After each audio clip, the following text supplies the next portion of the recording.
Okay, so next in the list was Claudia Chavez Mejia, but unfortunately she couldn't join us.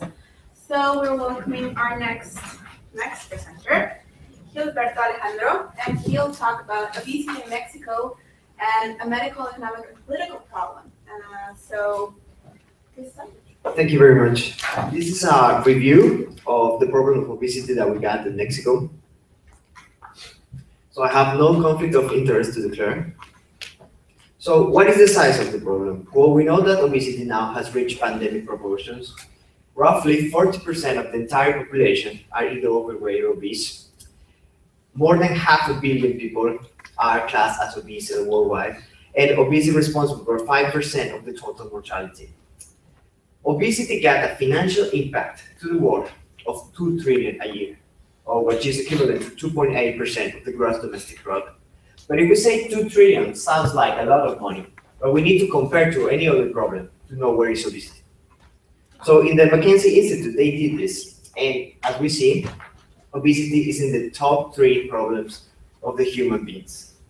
Obesity costs virtually the same that all the armed violence, war, and terrorism in the world.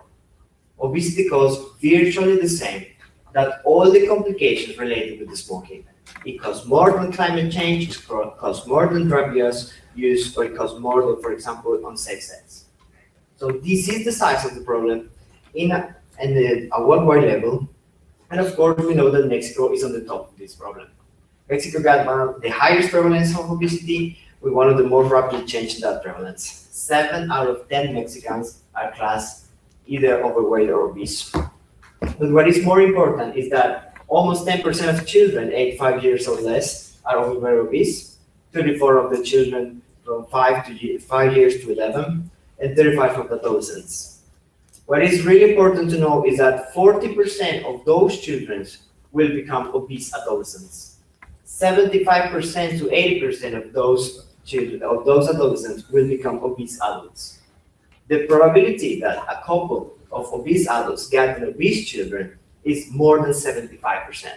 So this is a cycle, and we know that this is a big problem. And it's a big problem because it's costing a lot of money in Mexico.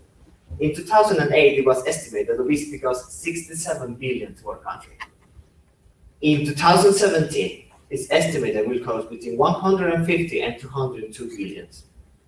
So it's costing a lot of money, we have a huge problem, but at the same time, we do not invest enough money in health. We invest 6.2 of the gross domestic product, whereas the average from the OECD countries is 9.3%. What is more, 50% of what we spend in health is paid by the old patients. So why obesity? Why are we spending so much money in this health problem? We do not spend enough in health because we are paying the complications. We are not paying to solve this problem. The prevalence of type 2 diabetes in Mexico is 9.2%. And if we take in consideration the people that got diabetes and they don't know it, the prevalence is double. Non-alcoholic fatty liver disease is the hidden epidemic that we cannot afford. 60% of overweight people will have non-alcoholic fatty liver disease. 90% of severe obese people got non-alcoholic fatty liver disease. From those, 1 in 10 will progress to NASH, which is the aggressive form. And from those, 1 in 10 will progress to fibrosis, cirrhosis, and cancer. We cannot afford that because the treatment is liver transplantation. So where does this become a political problem? Here we have the major social burdens by country, and we have several countries, and we can see our #1 problem is obesity, okay? Even more than urban violence. And probably we don't see this thing like that. Even more than, for example, climate change. This should be a priority. But in 2004, academics and civil associations sent proposals to the lawmakers to have more physical activity in the schools, to change the food labeling, to have more regulation about screen, the advertisement that we have in TV. And they didn't approve these new laws. In fact, they didn't discuss these things because they say that this is not a priority for the country in this moment. So who is taking these important decisions in our country? So this is a political problem. This is beyond the medical profession. So we know, as a last speaker said, that obesity is a very complex problem. It's a much more than energy balance. So we have our own genetics, our own biology, food environment, physical activity environment, and a lot of things. But by far what has changed in our country in the last 20 or 30 years is our environment. And we can see that in the prevalence because our genes didn't change in 30 years. But the prevalence, for example, a BMI in women in 1988 changed from 9.5% of obese women in 2012 to 35.2%. This cannot be explained only by biology. This is the adaptation for this new environment that we have, or the failure of the adaptation of this new environment. And all the populations are reacting the same. This is just an illustrative way of how the United States population changed across the last 20 years. And we can see that they have a prevalence of less than 10% of obesity in the entire country. And in less than 20 years, they have almost the same prevalence as us, more than 30%. But look at the prevalence. It's not enough to have the whole picture because we have this gene interaction in this environment. So if we check, for example, this is from the United States, the BMI distribution from 1980 to 2004. We check, for example, the BMI above 30 almost doubled in the last 20 years. But the BMI above 45 increased ninefold. So this is very related with the last speaker, that these people who are genetically susceptible don't have any protection to this new environment. And that's why we have these extreme BMIs. So we have several determinants of obesity. It's impossible to speak of all of them, but I will just remark two that I consider very important in Mexico. One is sugar consumption. In this new report, they say that it's from circulation. They say that sugar drinks could explain 180 deaths per year worldwide. 70% of those deaths in low and middle income countries. And if we see Mexico, because they got data from Mexico, Yes.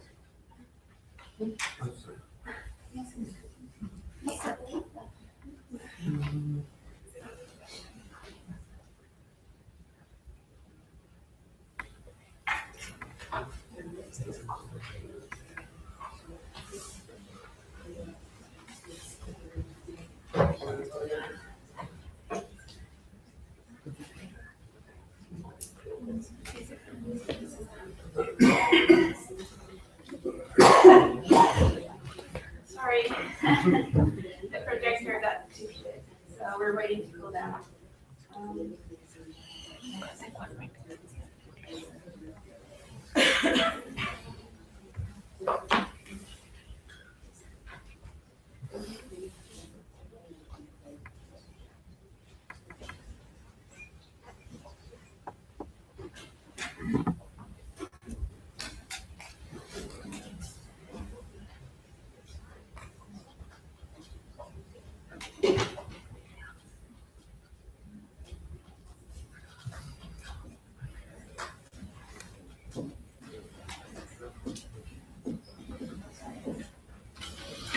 Okay, I will try to continue even without the screen, so sorry for this. In Mexico, we have 405 deaths per million related to sugary drinks. That is more than what caused the drug dealers, for example. So it is a big problem. I have some graphs here to show, but it's impossible. So I would say that we are not even close compared to those other countries that consume a lot of sugary drinks. And we compare.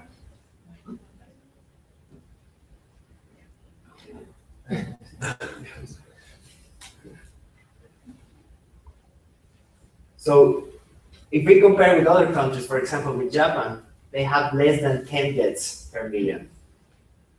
if we compare with United States, Japan is a low consumer of sugary drinks. But even if we compare with United States, we are completely far from them.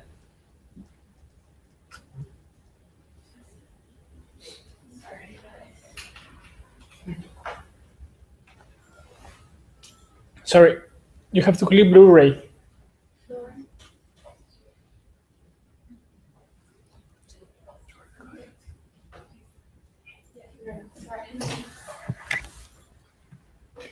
Perfect. So this is the graph that I was talking about.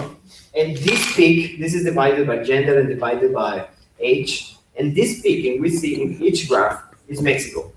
This is the death related to sugary drinks. And all the other are all the other countries.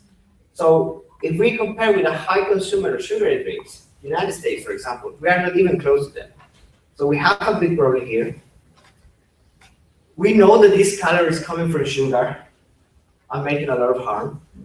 For every extra 150 calories a day from sugar, diabetes prevalence increased 1.9%.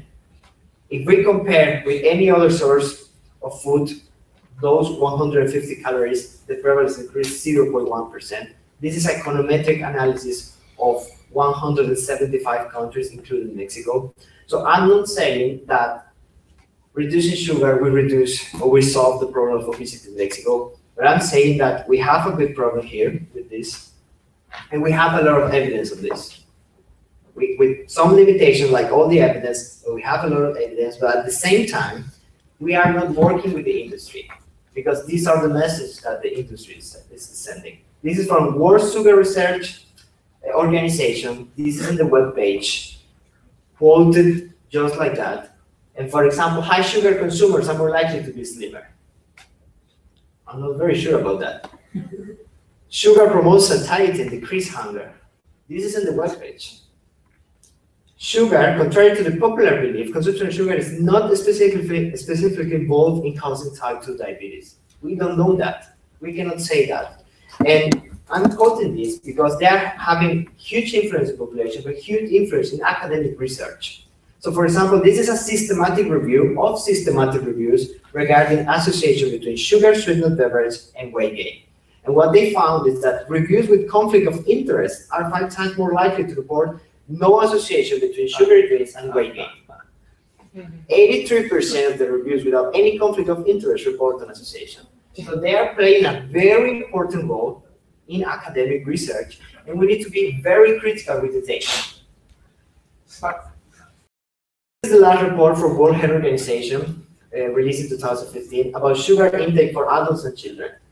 We consume the double of the strong recommendation, which is 10%, and they have a conditional recommendation, this consume 5% or less.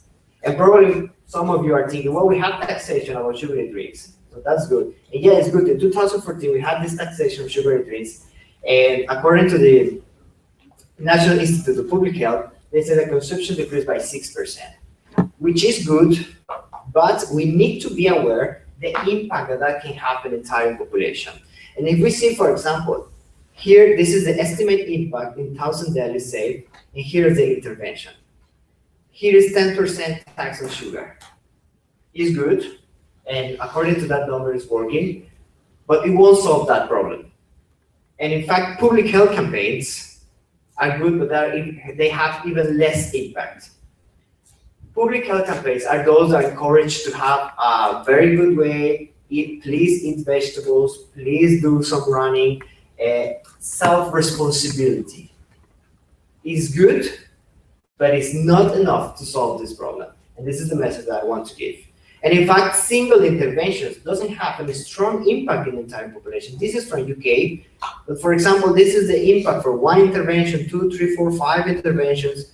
So the good thing is that they estimate that if we combine 44 interventions in the entire population, all based on scientific evidence, we could decrease 20% the prevalence of obesity. So is this epidemic reversible in Mexico? In Mexico, it could be. Finally, I will speak about physical activity. 60% of children and adolescents do not do any physical activity in Mexico, and 67% spend more than 2 hours in screen time. I just want to remark 2 key points about physical activity. Number one, physical activity can attenuate the genetic predisposition to obesity. This is a genome-wide association study, and they categorized a genetic predisposition score. And here we have the BMI.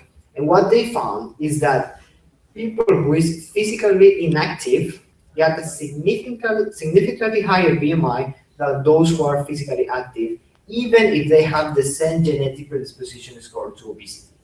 So Mexican population is a population that we know that is genetically predisposed to type 2 diabetes, to cardiovascular disease, and to non-alcoholic fatty liver disease. But improving our physical activity levels, we could decrease or attenuate these genetic impacts. And secondly, physical activity has regard to be not very effective reducing body weight. But we need to know that body weight is a surrogate marker of obesity. We don't want to decrease only body weight. We want to decrease fat mass. We want to decrease the prevalence of diseases, and we want to decrease mortality, because body weight is just a surrogate marker. And physical activity is effective in reducing all those things. For example, here we have a study where physical activity acts in a dose response, reducing the mortality risk. More physical activity per week, less mortality risk, even if you don't lose any kilogram. So physical activity is very important in Mexico because we can improve a lot in that field. Some final conclusions. Education and personal responsibility are good, are critical, but they are not enough. At this moment, all interventions are cost effective, and this is why by the World Health Organization, the McKinsey Institute, the OECD, we are in a point of no return. Because if we don't spend money right now, if we spend money later to try to solve this problem, it won't be cost effective. We are just going to pay the consequence. We need to change all the environment, and I just put here 2 successful interventions. And we need to learn lessons from the past. And one lesson that we got from other health issues is smoking. With the smoking, at the beginning, we start giving information and saying, please do not smoke, it's bad. Then we change to actively encouraging stop smoking with strong images, then the taxation, and finally the regulation. You cannot smoke in public places. Probably we should do something like that with sugary drinks in children, because I don't see any point that they consume them. Obesity is an epidemic in Mexico that is beyond the medical profession. We do know that, and we need all the professionals working together to solve this, because it affects the entire population, and it's just not quality of life or health, it's about a lot of money we are spending there. And obesity is a genetic, chronic, progressive, lifelong disease mediated by the environment. It is associated with several complications, but at this moment can be prevented and controlled. Thank you very much.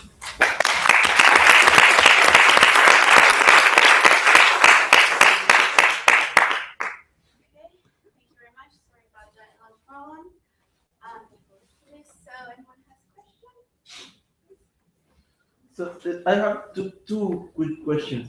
You had a plot with the mortality risk and the that one. Yeah. What is it on the x-axis? Okay, we have METs hour per week. METs is a unit of energy that we use to determine physical activity, and what we can see is that more METs hour per week, less mortality. And yeah, that mortality rate is or risk. How are you measuring it? Is that like? This is from epidemiological study. This is in United States, and they took their national health survey to do this study. So it involved more than almost 600,000 men and like 700,000 women. So basically at the end, so what we want is to be like in the lowest point, right? Yes, and even here, I mean, this is the people who do a lot of exercise, and it's supposed to increase a bit the mortality because they are, let's say, high performance athletes, you know, but we don't have that problem in Mexico. The other question was you have this number of interventions and you're reaching a certain level, yes. But is it just the number of interventions, or those interventions, a different intervention has a different effect? Excellent question. It's not just the number of interventions, but we need to understand that every intervention reaches different groups of the population. And for example, public health campaigns reach the population who got higher socioeconomic class. That's why the impact is lower. Because I'm not saying the public health campaigns are not good. They are very good, but if you have a population where you have, I will say, number 70% of poverty of the private people, maybe public health campaigns won't have a big impact.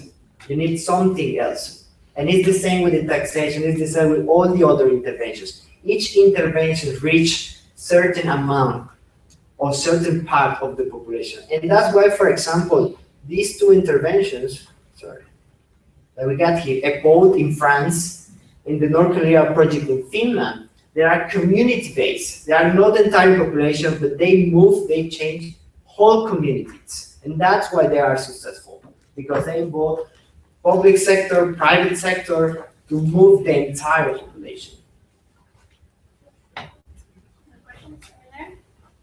Are these interventions targets for children? Some of them are targeted for children. For example, EPOD in France is specifically for children. And what they found, I will just say very quickly about this, what they found is that they had towns with their intervention and towns without the intervention, okay? And what they found is that at 5 years, the prevalence of obesity decreased 10% compared to the towns with the intervention with the control towns, which is the towns without the intervention.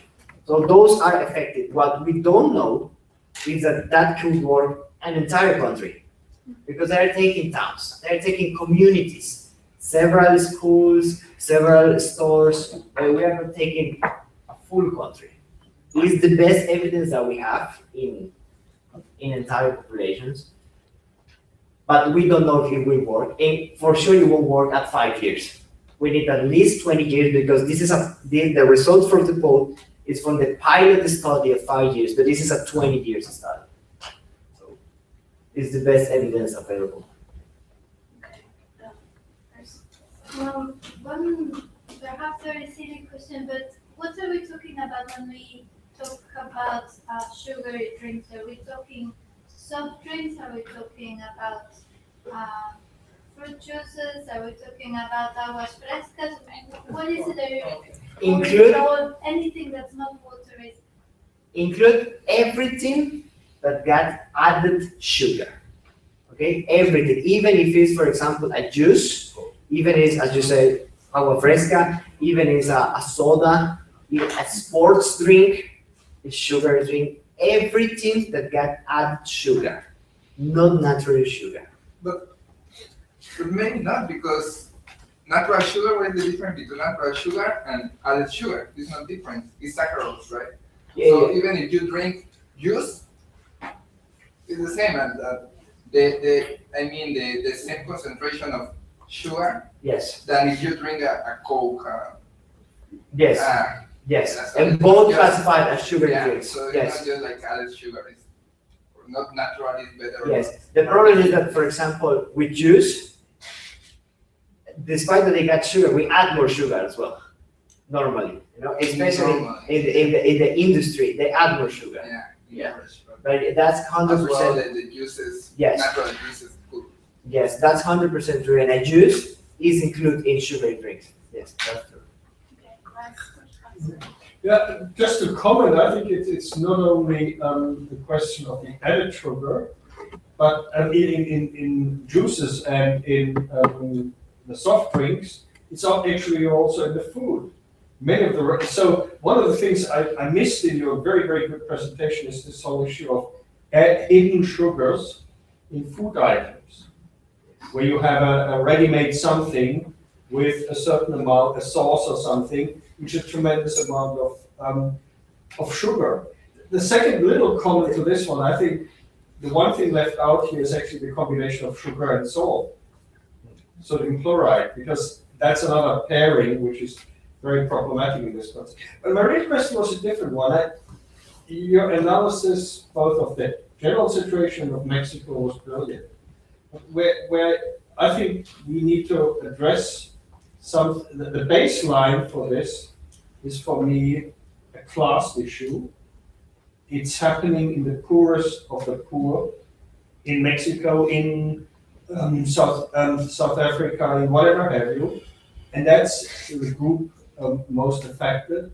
And secondly, I think we need to think about it in a way that this is very much linked to very specific economic interests within society. And you made a point to the hidden interests in the sugar industry, etc. But I really would like to get your comments on how this fits in with all the sort of more technical measures which you have highlighted, which need to be done. Yeah, well, it's true that there is a lot of interest there. If you want to read about that, there is a brilliant review in the BMJ, and what they did is they point out how all the guidelines that we have, for example, for hydration, are made by people who are sponsored by Gatorade, by Powerade. All the research is sponsored by them, so can we trust them? So there is a lot of interest there, that's true. It's not only a problem of the socioeconomic class, but we can see a difference. We can see a difference there. And for example, here in UK, the most deprived people got the highest prevalence of obesity. So we can see that socioeconomic is a big problem, and that's why I'm saying that we need to be aware who we want to reach with which intervention. With public health campaigns, do we want to reach an entire country? Is that feasible? It's not possible.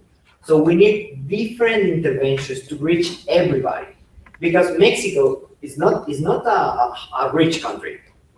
So we need strategies to reach the entire population. And about the added sugar in the food, there is a heated debate on that, about if it's sugar, if it's any other thing. I don't think that it's about what causes obesity, because it's a lot of things. And I don't think that if we have some regulations, we are taking away the freedom to choose.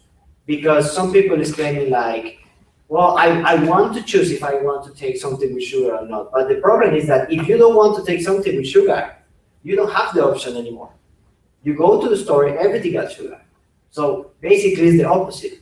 So to conclude, I think that in our population, sugar is playing a major role. It's not the cause, it's not a single cause. We don't have silver bullets to tackle obesity, but it's playing a major role. Okay, so that's all we have time for right now. Thank you very much, then.